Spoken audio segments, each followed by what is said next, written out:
Okay mga lads, welcome back to another content. Oh my gulay. Alam nyo, never in my life, parang first time yata natin magko-content ng Pokemon related to, no? Sa tinagal-tagal natin dito sa internet, first time yata tayo magko-content ng Pokemon kasi nga may kadramahan na nangyayari dito. Okay, so ang Jollibee kasi meron siyang cross promotion with Pokemon. Now, namimigay sila ng toys, etong mga toys na to. Pero, yung first 80 toys, mga lods, yung first 80 na bibili ng toys, magkakaroon ng booster pack from Jollibee. I'm not sure kung specific yan sa doon sa site, pero yung first 80 daw magkakaroon ng booster pack. Gets? So, ngayon, ano po ba ang issue ngayon for today's video? Ang issue po kasi ngayon, merong pangalan ay si James, hindi yan. Saan ba yun? Okay, hindi yan. Mamaya yan. Ito, si James, si James, Poke James, si James Alfante. Ginawa niya, binili niya lahat ng booster packs na all 80. Tapos 80 rin yung nakuha niyang laruan. Kasi nga, first 80 lang yung makakakuha ng booster packs. I'm not sure kung may profit margin siya dyan eh. Pero, I believe ang idea ng Jollibee dito, bawal mong ibenta to. Yan yata yung rules and regulations nila.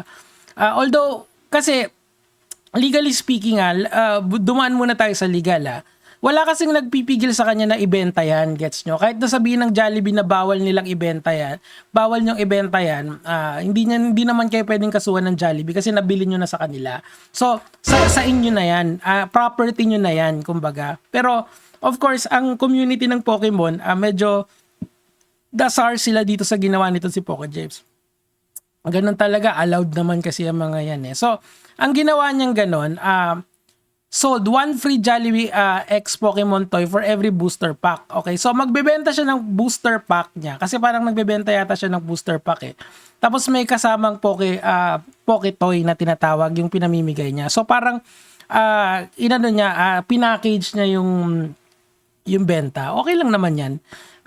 Ganyan yung diskarte niya. Kaso nga lang talaga, of course, kasi nga, nasa third world country kasi tayo mga lodi ko eh. Sa tingin ko yan yung point nito eh.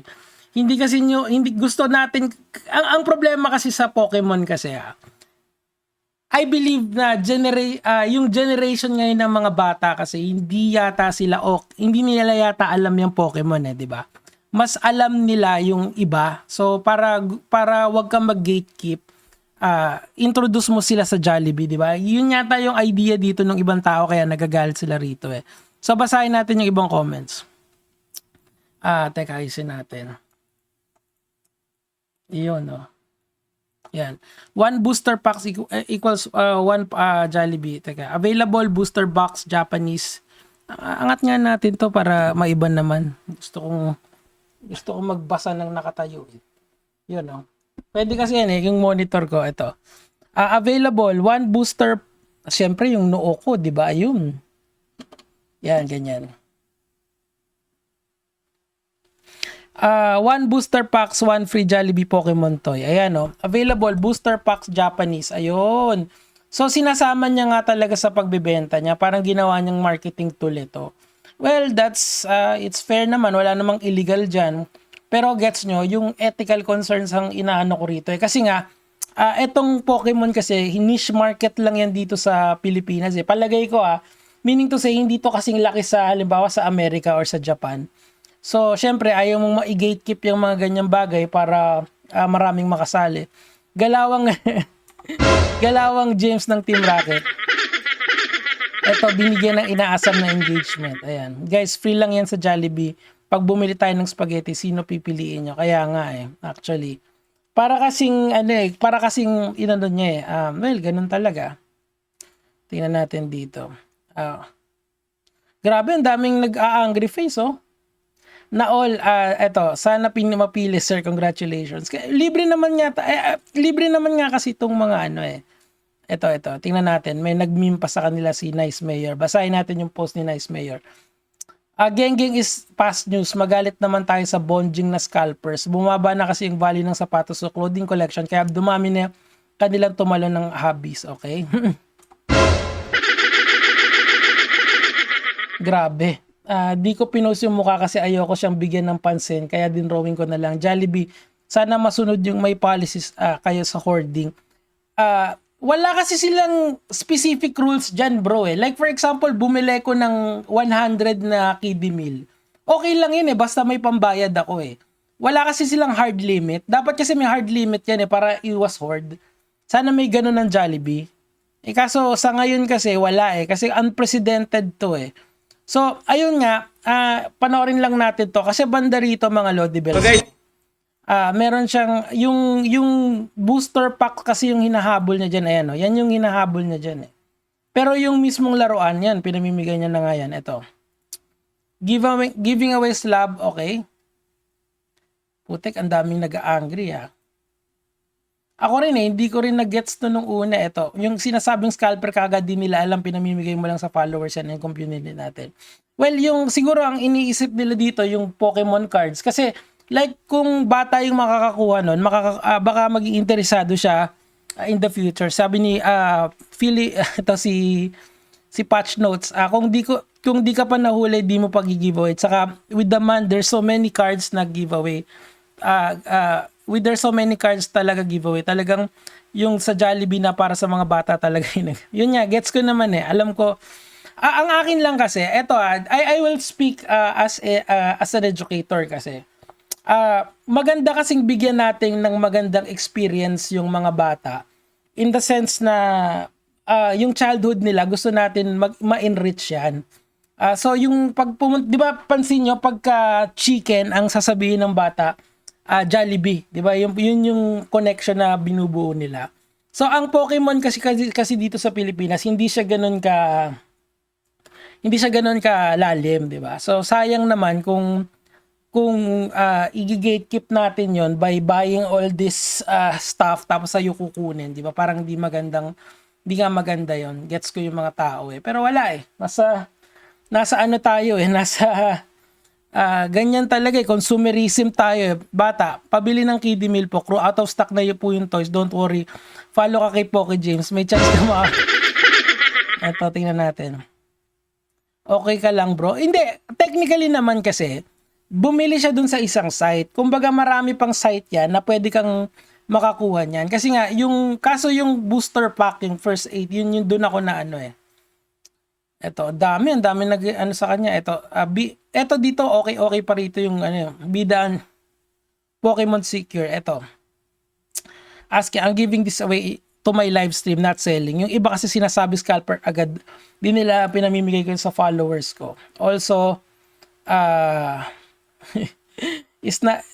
stock is not limited. O nga, yun nga talaga yan eh. Yan talaga yung sa tingin kong, kaso nga ang akin lang dyan kasi James, ang iniisip ko dyan, yung mga bata na, anong tawag dito?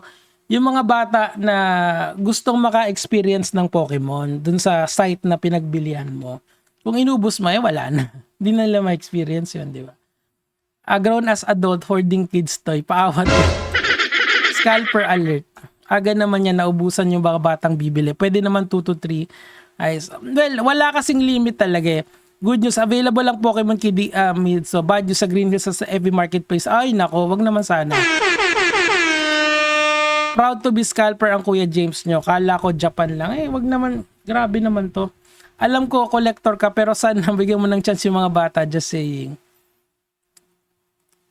I'm giving away this, sir. Not selling. Hindi, kaso nga lang talaga, may isa ka kasing post na sinabi mo na pag may booster pack, may Pokemon na toy. So, parang distasteful yun. Kala ko ba pamimigay mo? Dapat kasi walang, di ba? Dapat kasi walang tawag dito. Walang kahit anong, no strings attached dapat. So, ano ba ang opinion natin dito? Well, ganun talaga eh. Ang kasalanan din ng Jollibee yan eh. Kasi, inalaw nilang makabili agad tong tao na to ng 80. So, ang ginawa nila, nung bumili ng 80, pinrases naman nila. Sana linagyan nila ng limit kada isang tao. Kasi pwede naman yun eh. Di ba? Like for example, bibili ka ng ticket sa U-App, di ba? Hanggang 3 lang yung pwede mong bilhin per person. So, dapat ganun yung ginawa ng Jollibee. Ito kasi isang bagsak yung ginawa niya. Bumili siya ng 80 para I think initially bumili siya ng marami para makuha yung booster pack kasi first 80 lang daw yung booster pack as sinabi ng Jollibee, di ba? Tapos of course sana lang wag ibenta pero eto second batch to freebies to all booster boxes, di ba? Poke James Store again. So negosyo niya yan ganun talaga, hustling siya ito. 1 booster packs equals free Jollibee Pokemon toy. Kasi like for example, kung gusto mo lang yung Pokemon toy, bakit kailangan mo pang bumili sa kanya, 'di ba? Kung ako, bibili na lang ako sa Jollibee para ma-experience ko lang. Ano ba yung mga binebenta? Tingnan ko kung marunong pa ako sa eto.